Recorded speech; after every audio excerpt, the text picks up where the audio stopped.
Assalamualaikum warahmatullahi wabarakatuh. Perkenalkan, nama saya Anita Wulandari. Saya NIM 270805026. Saya jurusan S2 Pendidikan Olahraga Universitas Negeri Surabaya. Di sini saya akan mempresentasikan tugas sosiologi olahraga yang diampu oleh Bapak Purbojati. Berikut hasil PPT saya, di mana saya membahas dan mengulik dampak pelaksanaan PON 20 di Papua dari segi sektor ekonomi. Langsung saja.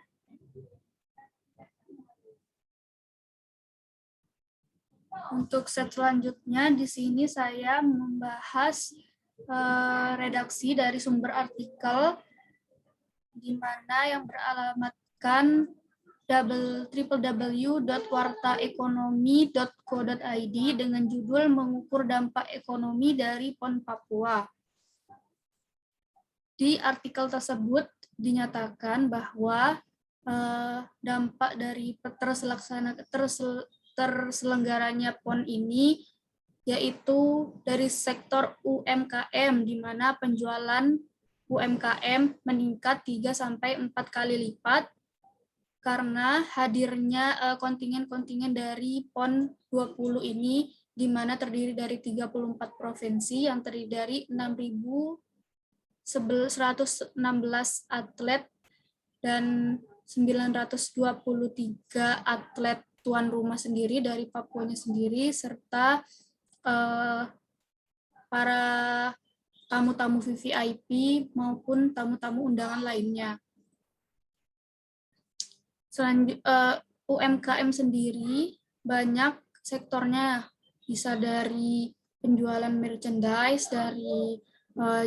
dari seperti gambar yang ada di samping ini, dari cenderamata khas Papua, lalu dari makanan dan minuman, lalu dari penjualan aksesoris atau maskot-maskot PON Papua, di mana maskotnya itu seperti gambar berikut ini, di mana maskot Papua itu bernama Drawa yang berarti burung cendrawasih, dan Kongpo yang berarti kanguru pohon. Kedua maskot tersebut merupakan hewan endemik dari Provinsi Papua. Lalu dampaknya selanjutnya, kegiatan PON ini membawa peningkatan PDRB atau produksi distribusi retail bruto sebesar 1.222,84 miliar atau setara dengan 0,7 sampai 1,10%. Dan yang paling mencolok, sektor yang mengalami peningkatan yaitu dari sektor konstruksi dengan peningkatan 4,2% sampai 5% sebesar 851,88 miliar rupiah. Sektor konstruksi tersebut seperti pembangunan sarana dan prasarana yang sebelumnya tidak terlalu bagus, dan karena adanya PON Papua ini dikonstruksi, direnovasi menjadi sarana dan prasarana yang memadai dan bertaraf internasional. Yang ketiga, dari sektor sumber daya manusia, di sini membawa tingkat penghasilan dari warga Papua sendiri itu meningkat karena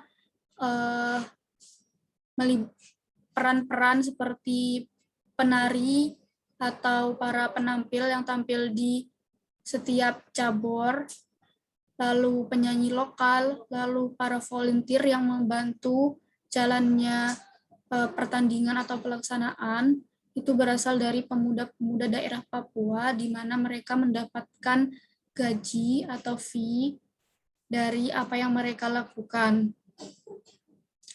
Dan hal tersebut juga meningkatkan kantong ekonomi masyarakat Papua yang terlibat aktif dalam pelaksanaan PON.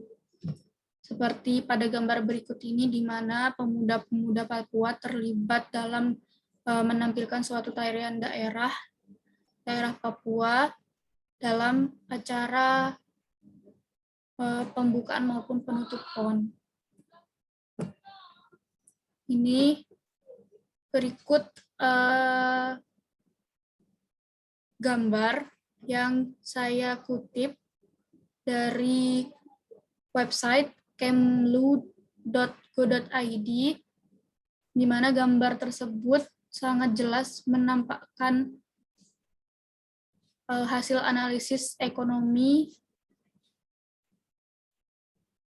terhadap Papua dari terselenggaranya PON ini, di mana di gambar ini dicantumkan bahwa potensi daya beli per 10.000 penonton dari luar Papua adalah 32,58 miliar rupiah atau setara dengan 2 juta euro.